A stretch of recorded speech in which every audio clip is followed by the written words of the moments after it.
So, natinood yun no, nga ang Ginoo gamahanan yun kayo.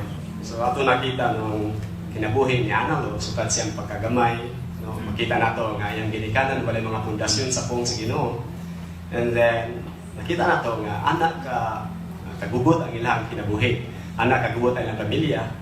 And then, nagsuffer sa analo until sa time, those katong nasala, napasa po niya nagto sa ilang pamilya. Nagsuffer na sila sa sala. Pagkaninod lang, kaya doon na nag-reach out sa ila. Nag-study yung Bible. And right now, nadungog na to si Analo. Nga totally changed yung life, no? And then, direction nila ang kaminyoon. And then, na sila personal relationship nila. Nakita na to how God forgive all their sins. Nag-start sa marriage right now. And nakita na to, mainiton sila sa campaign na si Ginoo. At the same time, nag-study Bible sa mga tao. So, ato taga, kasi magpapag, no? Magbalik ang Ginoo. Si Analo. So, karon nato ta sa ato ang communion message. Ang communion message mao ang pagkahinumdum ni Jesus Christ.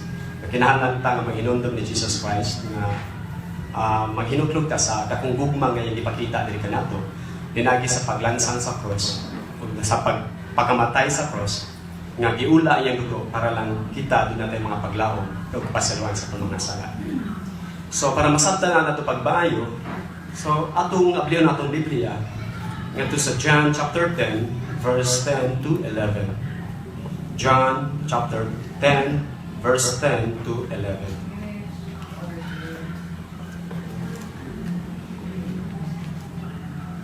Ano mo, church? So, the thief comes only to steal and kill and destroy. I have come that they may have life and have it to the full. I am the good shepherd. The good shepherd lays down his life for the sheep. So ato din na basa karon, mismo si Jesus Christ maoy nagsulti niini. No ngadto siya mga tinunan. Nga i-proclaim gid niya ang kagalingon. No nga siya ang tinubdan sa kinabuhi.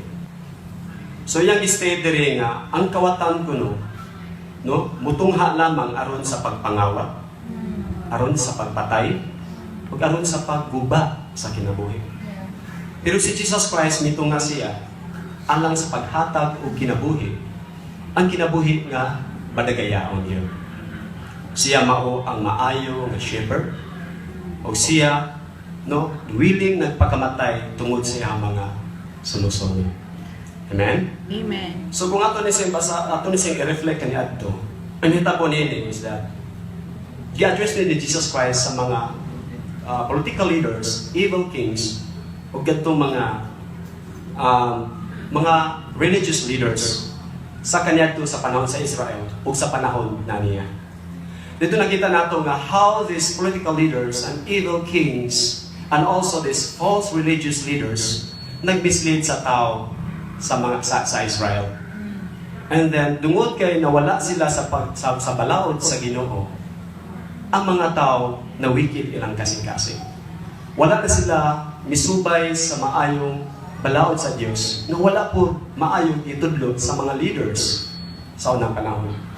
Hangtod nga ang Ginoong Dios nag-uol. Nga ang mga tao, grabe na ang mga evil deeds nga nagibuhat. Grabe ang pagpakasala sa Israel. Grabe ang ilang mga suffering tungkol sa sala. Dunay patay, dunay sexual immorality, guba ang mga pamilya, and then nagkagubot ang maong syudad. Bisan tuod nga nagasinso silang mga finances, silang gitawag na to ekonomiya. Pero dito, sa panahon ni Yesu Cristo, di same ang gihapon ang mga gibuhat sa mga leaders na wala sila milit sa mga tao, balik sa balaod sa Diyos. So mga nga, gisulti ni Jesus Christ nga kadtong kuno mga leaders, nga mga evil kings, mga false prophets, mga false religious leaders, maudto sila ang mga kawatan. Kawatan nga nagkawat no sa salvation sa mga tao ngadto sa Dios.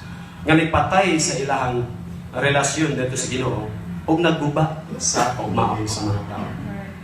That's why importante kayo na itong pinanaon nga si Jesus Christ, He is the perfect leader. Siya ang perfect leader, siya ang leader nga dunay compassion o gugma sa mga tao. siya ang leader nga willing siya nagpakamatay para lang nga makasabuta sa gugma sa Dios o gugma. Isa na ito paghigugma ito si katao.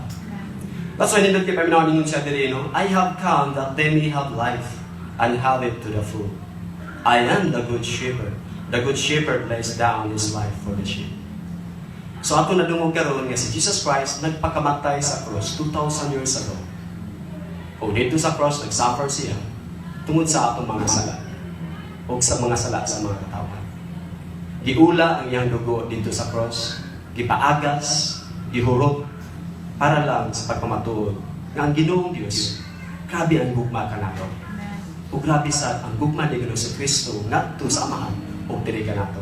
O pinaagi siyang dugo nga giula ang pagsakripisyo sa iyang lawas. Kini nahimo natong inspirasyon o hope. Nga kita nagkapatog, Espiritu Santo, o nahibalag atong relasyon sa Ginoo, o kita nag-worship sa Ginoo karon nga change ang atong life. God forgive all our sins, and God change our life, change our ways, and we have different perspective na sa ato ang kinabuhi. And we have this inner joy in our hearts, peace and contentment, just because of the blood and the body of Jesus Christ was over the cross. That's why, as we take the bread and the wine, let us be grateful to Jesus. Let us worship Him deep in our hearts. And let us give honor and glory to God. Pinagi sa atong pagkaon sa communion o sa pagkaig sa bino. Let us pray for our communion. Lord God, salamat Lord sa gugmang imong ipakita ka namo. Tuod God nga si Ginoong Kristo may ari-araw paghatag ka namo o kinabuhi na walay katapusan. Ingon man Lord God, tuod ang Satanas usab of Lord, nag-ari diri para gugpon namo mga kinabuhi. Pero Lord God, i-overcome na kini ni Jesus Christ 2,000 years ago. And we are here, Lord God, His followers. Lord, nagpasalamaton kanimo nga imong gi-change sa among kinabuhi tungod sa dugo ni Ginoong Kristo. Imo kami amahan gilid sa sakto nga kinabuhi. Ipasaylo nimo ang mga sala o ibag-o nimo ang perspective sa amo ang kinabuhi. God bless this bread and the wine, and I pray, Lord God, that as we take this, we will be even more grateful to Jesus Christ. Thank you so much for everything. We love you so much, Lord. All those things we pray. In the name of Jesus Christ, our Savior and our Lord. Amen.